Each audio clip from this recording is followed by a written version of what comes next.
Today we will see the next part. Like I have drawn line in the previous part of the video of the series. So in this part we will see the circle command first. So here we can see two types of circle, the center point circle and the perimeter circle. So first of all I will open a new file. New file is opened, select part, select OK, and then it will open in a few seconds. Then click on circle, select the front plane and then press the space bar. We can draw the circle like this. We can give it a dimension like this. Any dimension. We can give it a dimension of 100 this way. The second thing is we can draw the 3-point circle like uh, this way. The second point is this and the third point is this.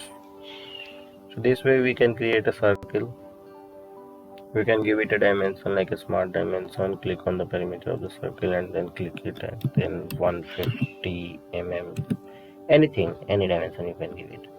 So this is the center point of this circle.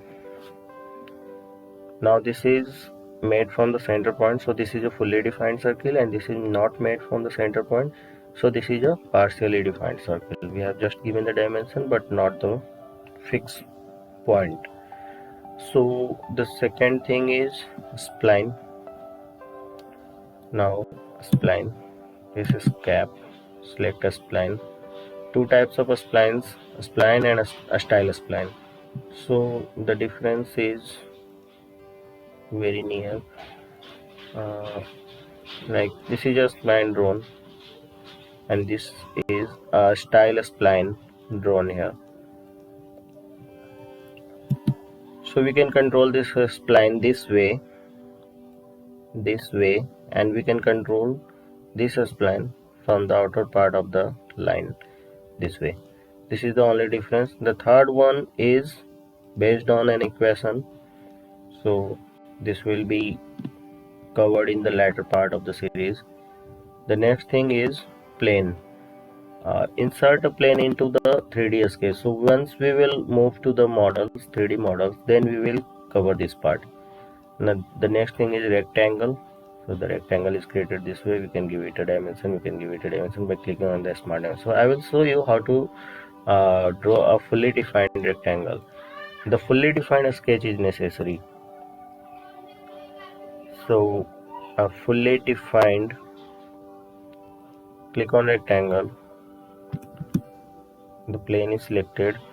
Now click again on rectangle because this is not highlighted, so it was not selected.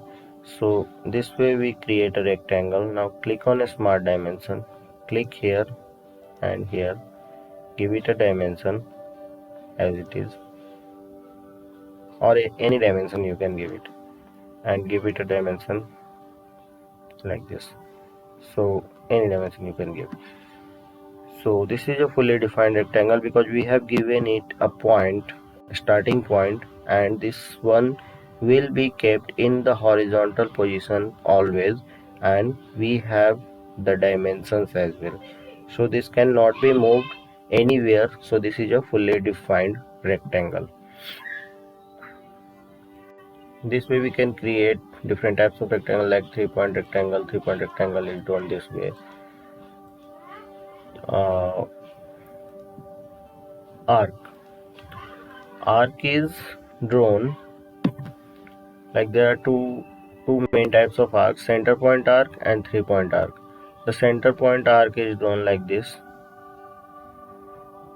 center point, then this arc, then this point, like this we can draw. So this way this is created. First the center point is selected, then the first point, then the second point.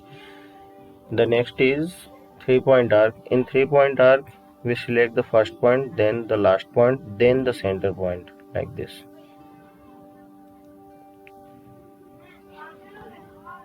This is an ellipse. In ellipse we can create like this.